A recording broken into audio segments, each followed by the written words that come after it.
Discarded secrets. The Vreen arrived during an ordinary Tuesday in March. Their massive ships, gleaming obsidian structures that seemed to absorb rather than reflect light, positioned themselves above every major city on Earth simultaneously. There was no ultimatum, no warning shots, just their voice, broadcasting in perfect English and every other human language simultaneously. Your planet is now under Vreen protection. Resistance is unnecessary. Compliance brings prosperity. It wasn't an invasion in the traditional sense. The Vreen didn't want to destroy us. They simply made it clear that we now worked for them. They brought technology beyond our comprehension, cured several diseases, and eliminated global hunger. All they asked in return was our labor and absolute obedience. I was Dr. Elena Reyes, former quantum physicist at CERN. Now I was processor #4261 at Reclamation Site 37, a sprawling wasteland in what used to be the Nevada desert. Each day, massive Vreen haulers would arrive, dumping mountains of what they called obsolete materials for us to sort and break down. Another day in paradise, muttered Kai beside me as we watched the latest shipment crash to the ground from the belly of a Vreen hauler. A former aerospace engineer who once designed satellites, now he categorized alien trash for 14 hours a day. At least it's not raining, I offered, pulling on my protective gloves. The Vreen waste wasn't toxic, but some of it had sharp edges. Our supervisor, a Vreen named Sentinel 459, hovered nearby on its gravity disk.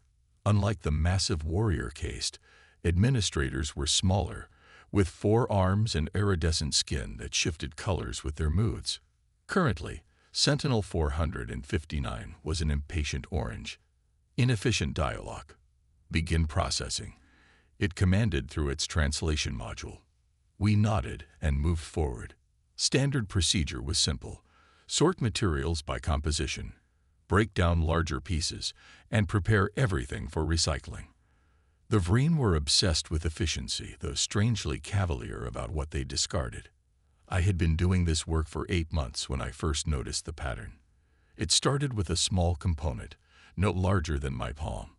Unlike the usual Vreen technology, all smooth curves and obsidian surfaces, this piece was angular, with intricate crystalline structures.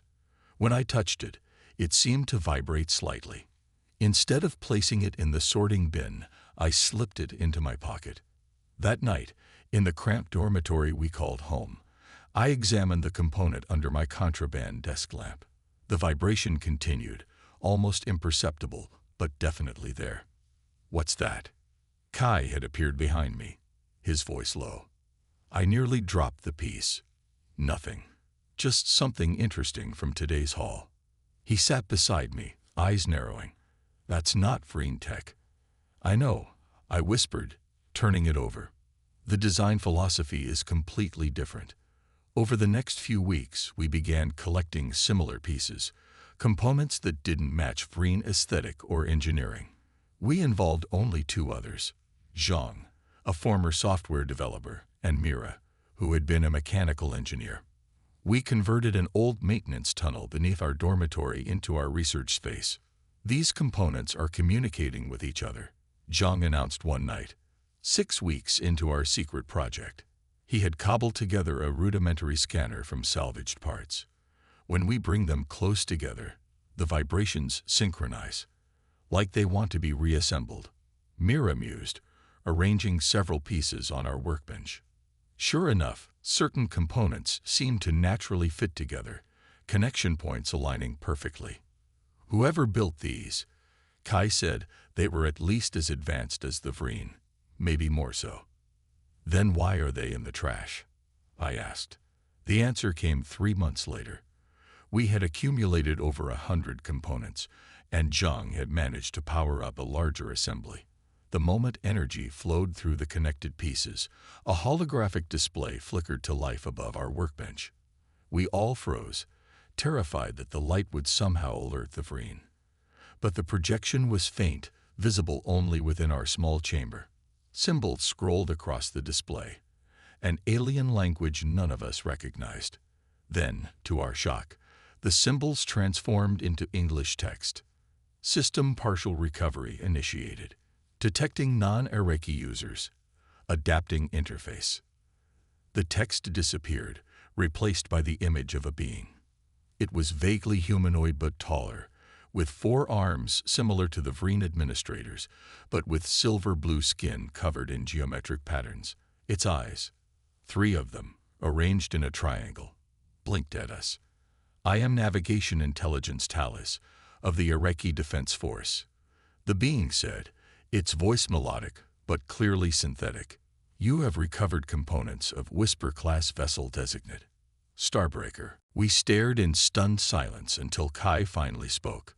What is an Iraqi?" The hologram shifted, showing star maps and images of a civilization. Cities that seemed to be built from crystal and light, vessels similar in design to the components we gathered.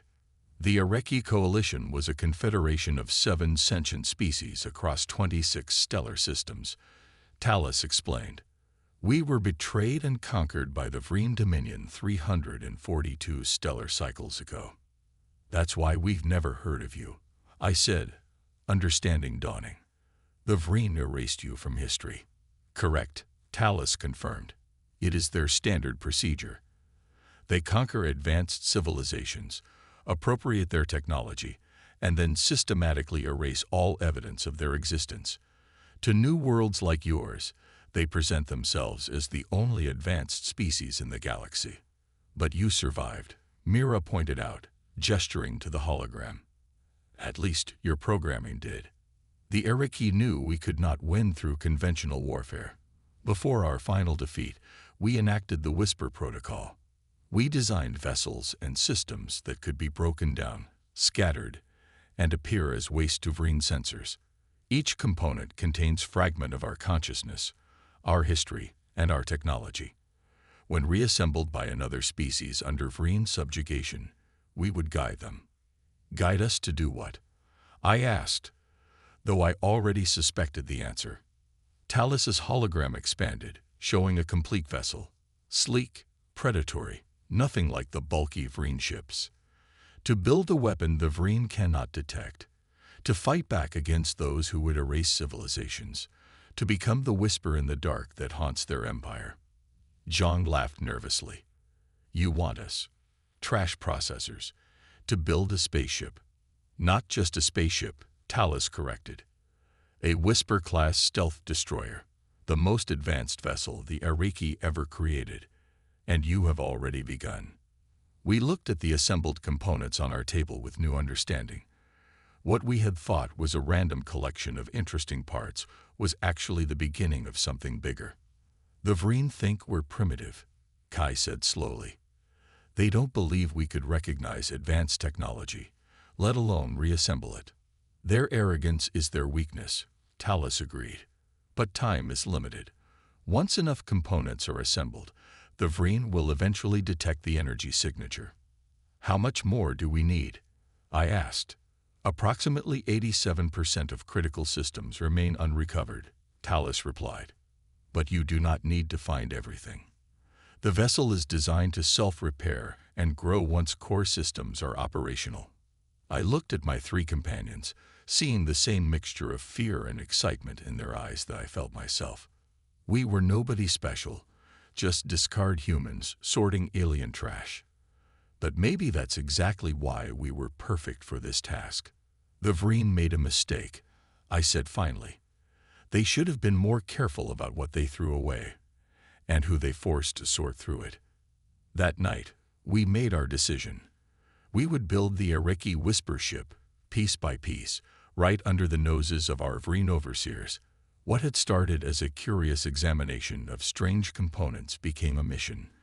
To resurrect a forgotten civilization's legacy and perhaps, just perhaps, find a way to free our own. As the weeks passed, our small group expanded cautiously. Old Dr. Abernethy, who had once designed nuclear submarines, joined us. Then came twins Sasha and Mikhail, former robotics specialists. By the 3-month mark, 27 humans were involved in what we now called Project Whisper. We worked in shifts, collecting components during our sorting duties and assembling them in our expanding network of underground chambers. Thales guided us, teaching us Ariki engineering principles that made our most advanced technology look primitive by comparison. The Vreen believe resistance is impossible, Thales told us one night as we connected a newly recovered propulsion module. That is why we will succeed. The whisper grows louder with each piece you recover. As if to emphasize the point, the assembled sections of the ship emitted a faint, harmonic tone, a whisper that seemed to call out for the remaining pieces still scattered throughout the Vreen garbage dumps across Earth. We knew the risks were enormous. Discovery meant death, or worse, whatever the Vreen did to those who defied them. But for the first time since the invasion, we had something the Vreen had never intended to give us. Hope. And hope, it turned out, was the most dangerous weapon of all. Assembly in shadow. 6 months into Project Whisper, our underground operation had expanded beyond anything I could have imagined. What began as a small maintenance tunnel now sprawled into a network of chambers beneath Reclamation Site 37, each one housing different aspects of our clandestine shipbuilding operation. The central chamber, which we call the nest, contained the growing framework of the Ariki vessel. It no longer resembled a pile of components. Instead, it had taken on a definite shape, sleek and predatory, unlike the bulbous Vreen ships that crowded Earth's skies. Though still incomplete, sections of the hull had begun to self-heal, crystalline structures growing to fill gaps where we lacked components. It's alive, isn't it? I asked Thales one night as we watched new microcircuitry spontaneously form across a recently installed navigation panel. Not alive in the biological sense, Thales's hologram replied, hovering beside me. But Ariki technology incorporates semi-organic components that can adapt and grow. The vessel learns from its environment and those who operate it. It's learning from us? From humans. The thought was both fascinating and unsettling. Yes, your problem-solving approaches are unique, different from the Ariki. The vessel is incorporating these patterns. Our workforce had grown to nearly 100 people, all working in absolute secrecy. We operated in shifts, with lookouts posted to warn of Vreen patrols. We had supporters in other reclamation sites who diverted promising components our way. An underground railroad of alien technology, transported piece by piece across continents. Kai approached, wiping grease from his hands. Engine assembly is complete. We're ready to install the quantum fold capacitors whenever you find them. Sentinel 459 mentioned a new shipment tomorrow, I replied. Supposedly decommissioned Vreen scout vessels. If we're lucky, we might find the capacitors there. As we expanded operations, tensions inevitably arose. Some members of our group, led by former military commander Jackson, argued that the ship should be weaponized immediately and used to strike at Vreen targets. Others, including myself, believe our priority should be completing the stealth systems first, enabling us to escape Earth undetected. The Ariki didn't design this vessel just to run away, Jackson argued during one particularly heated meeting. They built it to fight back. And they failed, I countered. Their entire civilization was wiped out despite their technology. We need to be smarter. Thales's hologram flickered between us. Both perspectives have merit. The Whisper-class vessels were indeed designed for combat, but their primary advantage was stealth. The Ariki resistance lasted decades longer than it should have because we could strike from the shadows and disappear. So what's the ship's actual purpose? Zhang asked. What was the Ariki endgame? Thales was silent for a moment, its holographic form shifting colors slightly. The purpose of the Whisper Protocol was multifaceted. First, to preserve Ariki knowledge and history. Second, to provide subjugated species with technology to resist. Third, it paused again. There is a final purpose I am not authorized to reveal until the vessel is fully operational. This cryptic statement did nothing to ease tensions, but we had no choice but to continue our work. The Vreen remained oblivious to our activities, their arrogance blinding them to the possibility that primitive humans could comprehend, let alone reassemble, advanced alien technology. One evening, 3 weeks later, I was supervising the installation of a newly recovered stealth field generator when Mira burst into the chamber, breathless and pale. "The Vreen are installing new security sensors," she gasped. "Quantum fluctuation detectors. They're designed to locate precisely the kind of energy signatures our ship emits." A hush fell over the chamber. Talus's hologram expanded, displaying data streams. "This is unexpected," the AI stated. "Such measures are typically only implemented when the Vreen suspect resistance activity." "Have we been discovered?" I asked, fear gripping my chest. "Unknown, but probability suggests they are conducting routine security upgrades rather than responding to specific intelligence." "How long do we have?" Jackson demanded. "The sensors will be fully operational in approximately 7 Earth days," Talus replied. "Once active, they will detect the vessel's energy signature unless we complete the quantum dampening systems." "Which we don't have all the components for," Kai pointed out grimly. I made a quick decision. We need to accelerate our timeline. "Zhang, take a team and focus exclusively on finding the dampening components. Jackson, prepare an evacuation plan in case we're discovered. Everyone else, we're working double shifts to get this ship as close to operational as possible." The next week was a blur of frantic activity. We scored new shipments for the crucial dampening components while racing to complete the ship's essential systems. Sleep became a luxury none of us could afford. 3 days before the Vreen sensors were to go online, Zhang's team made a breakthrough.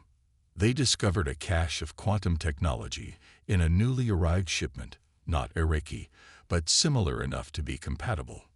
"It appears to be from yet another conquered civilization," Talus observed as we examined the components. "The Vreen's habit of collecting trophies from their conquests continues to work against them." With the new components integrated, we were able to activate the ship's dampening field. Just in time, too. The Vreen activated their new sensors a day early, sending waves of invisible energy through the reclamation site. We held our breath as the first scan passed through our underground chambers. For a terrifying moment, lights flickered across the ship's exterior, responding to the scan. Then the dampening field engaged, and the lights went dark. "We're invisible," Kai whispered in awe. "For now," I cautioned. "But each scan puts strain on the dampening systems. We need to finish the ship and get it out of here."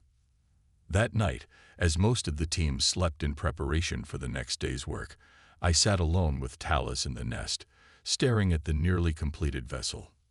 "What aren't you telling us?" I finally asked. "What's the real purpose of this ship?" Talus's hologram flickered, its 3 eyes studying me. "You are perceptive, Elena Reyes. The Whisper vessels have capabilities beyond stealth and combat." "Like what?"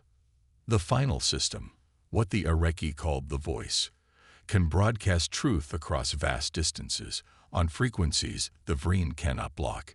It can reveal the true history of their conquests to all subjugated worlds simultaneously. A propaganda tool." I frowned. "Not propaganda.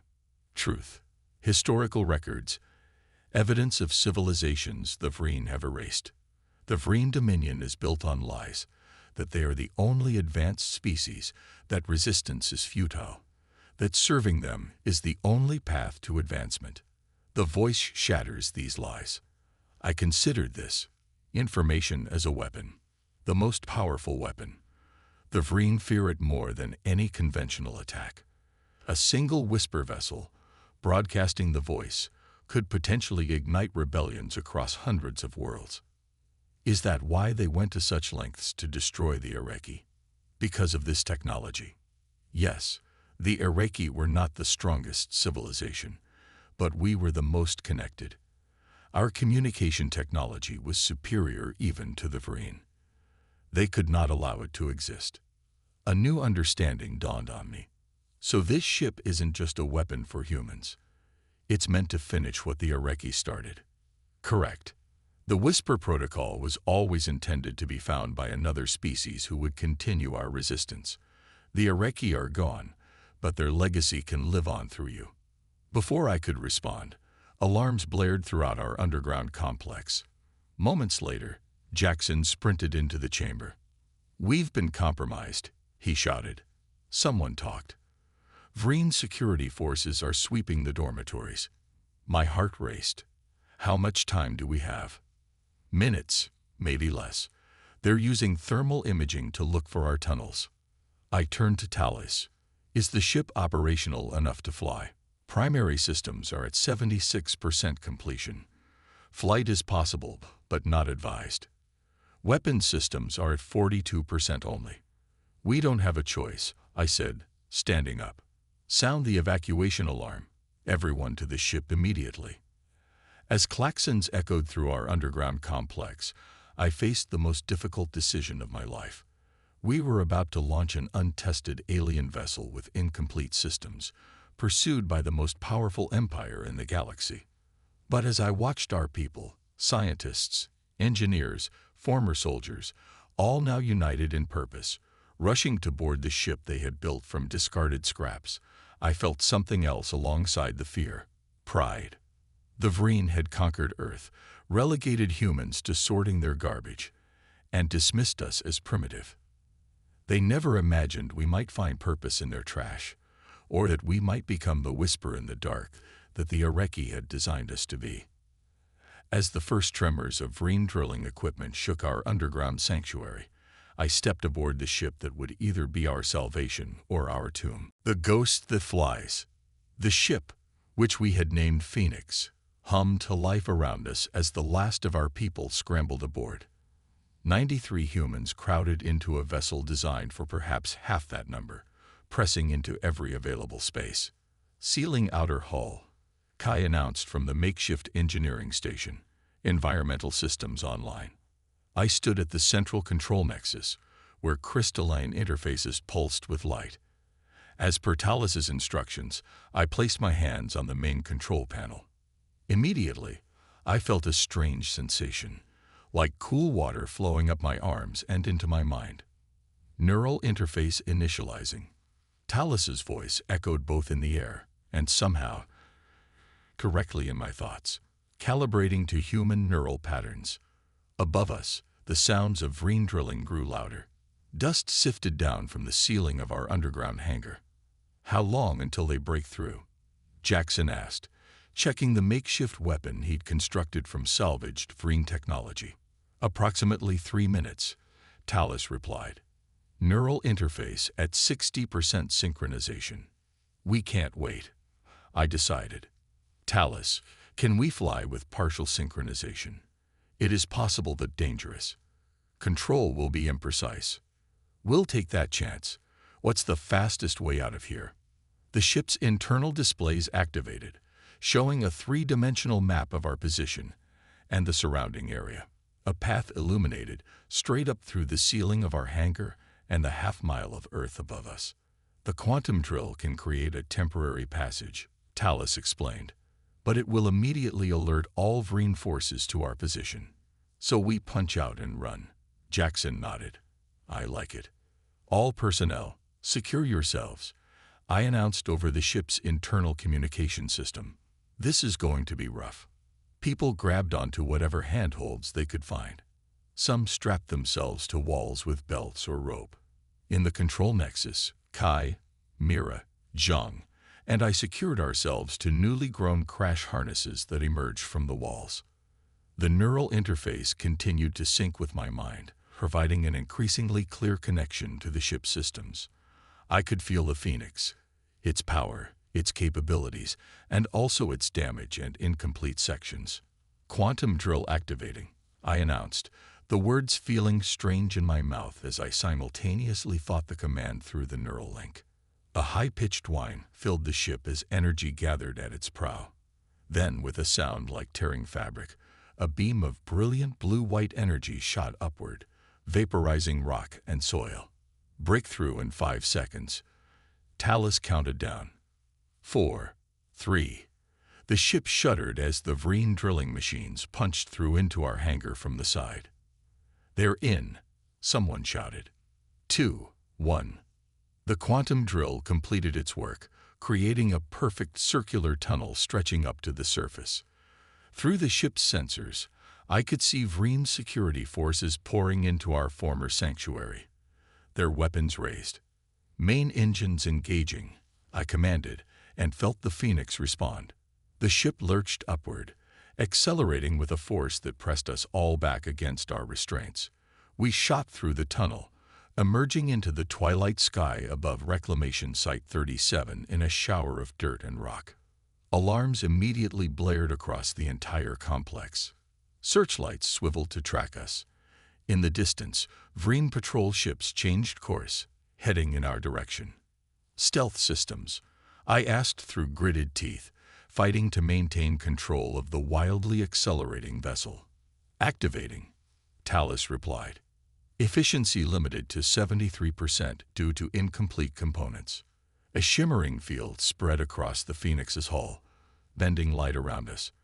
On the external view screens, I could see our ship becoming partially transparent, like a ghost in the gathering darkness. "They can still track us, but their targeting systems will have difficulty locking on," Talus explained. "Take us up," Jackson urged. "Get us to orbit." I shook my head. Too risky. Their orbital defenses would tear us apart. We need to stay in the atmosphere, use the planet for cover. Through the neural link, I directed the Phoenix into a steep banking turn, heading north toward the Arctic. The ship responded more smoothly now as the interface adapted to my thought patterns. Behind us, 6 Vreen patrol vessels gave chase, their weapons systems charging. "They're firing," Mira shouted. "Evasive maneuvers," I responded, sending the Phoenix into a series of wild rolls and dives that no human-built craft could have survived. Energy bolts from the Vreen ships flashed past us, most missing by wide margins thanks to our partial stealth field. One grazed our port side, sending a tremor through the hull. "Minor damage to outer shell," Kai reported. "Self-repair systems engage." As we raced northward, skimming just above the ocean's surface, I felt something strange through the neural interface, an eagerness from the ship itself, as if it had been waiting centuries for this moment. "The Phoenix is adapting to combat conditions," Talus observed. "Araki vessels are designed to learn and evolve during engagement." "What about our weapons?" Jackson asked. "Can we fight back?" "Primary weapon systems are still below 50% functionality," Talus replied. "However, defensive countermeasures are available." Through the interface, I accessed these systems, finding what seemed to be energy decoys. I deployed a spread of them behind us, glowing motes of light that mimicked our engine signature. The pursuing Vreen ships faltered, several breaking off to chase the decoys. 2 remained locked on our actual position. "We need somewhere to hide, to complete repairs," I said. "Talus, what are our options?" The AI displayed a global map, highlighting several areas. "These locations have geological features that would mask our energy signature. The deepest ocean trenches or certain mountain ranges rich in rare minerals." I selected a point in the North Atlantic, the Puerto Rico Trench, over 8,000 meters deep. "Can this ship function underwater?" "Yes. The Phoenix's hull can withstand pressures far greater than Earth's ocean depths." I sent the ship into a steep dive, plunging beneath the waves. The transition was seamless, the Phoenix cutting through water as easily as air. Behind us, the Vreen patrol vessels hovered, unable to follow. "They'll report our last position," John pointed out. "They'll search the area. But they won't find us 8 kilometers down," I replied, guiding the Phoenix deeper into the darkness of the trench.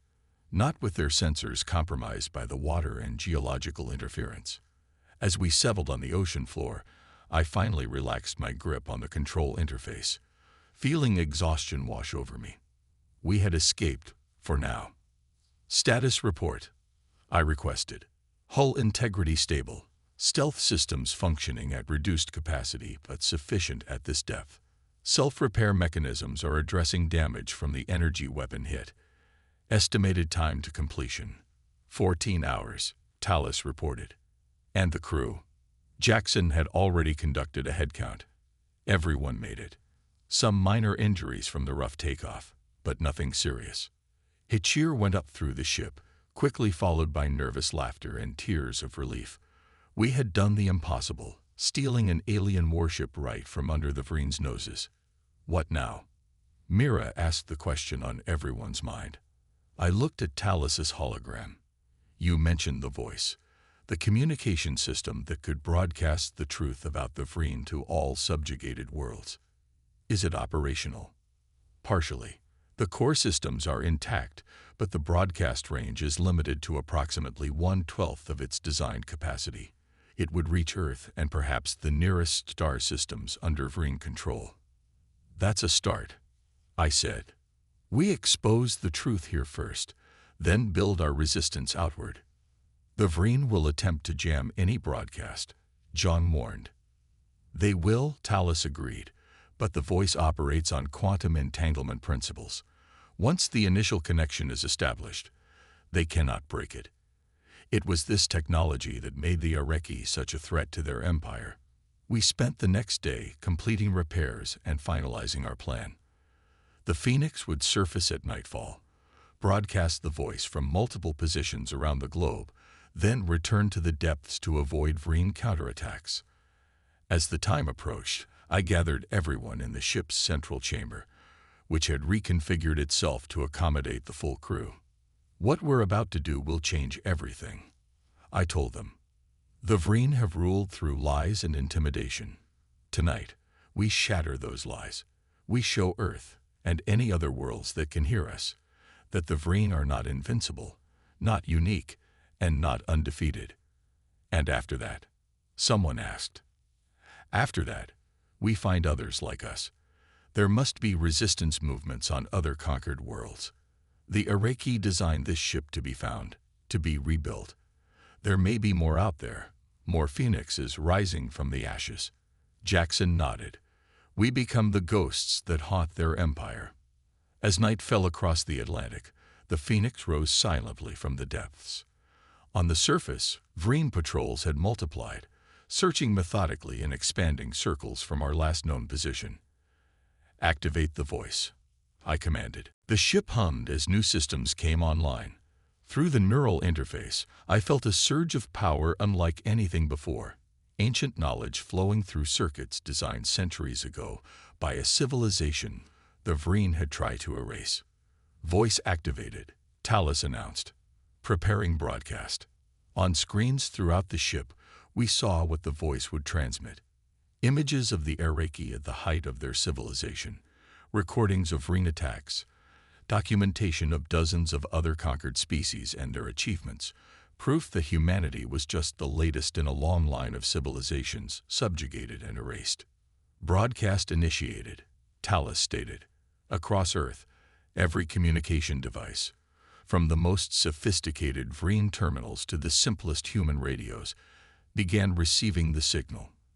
The truth spread like wildfire, unstoppable and undeniable. Through the Phoenix's sensors, we watched as confusion rippled through the Vreen forces. Some patrol ships actually stopped their search patterns, hovering in apparent disarray as their crews received the broadcast. It's working, Mira whispered. This is only the beginning, Tallis replied. The voice has established quantum connections with communication networks on 7 nearby star systems. The broadcast is spreading. On our displays, we could see Vreen command ships descending rapidly through the atmosphere, clearly dispatched to deal with the crisis. Their weapons systems were fully charged. Time to disappear again, I said, directing the Phoenix back beneath the waves. As we descended into the darkness, I felt a strange peace. We were still in danger, still vastly outgunned by the Vreen. But something fundamental had changed tonight. The Vreen Empire was built on the belief that they alone had achieved true advancement, that all other species were inferior. Tonight, we had proven them wrong. We had taken their discarded trash and built something they feared, A ghost from a civilization they thought erased, a whisper from the past that now echoed across the stars. The Phoenix continued its descent, a shadow in the deep, while above us, the world began to change. Humanity now knew they were not alone in their resistance, not unique in their subjugation. And somewhere, on distant worlds circling far-off stars, others were hearing the voice too. The Vreen had made a critical mistake. They had conquered Earth and relegated us to sorting through their garbage. But in doing so, they had given us exactly what we needed to fight back. The remnants of those who had fought before us. The whispers of civilizations they thought silenced forever. They gave us trash. We built a warship that now haunted their dreams. And this was just the beginning.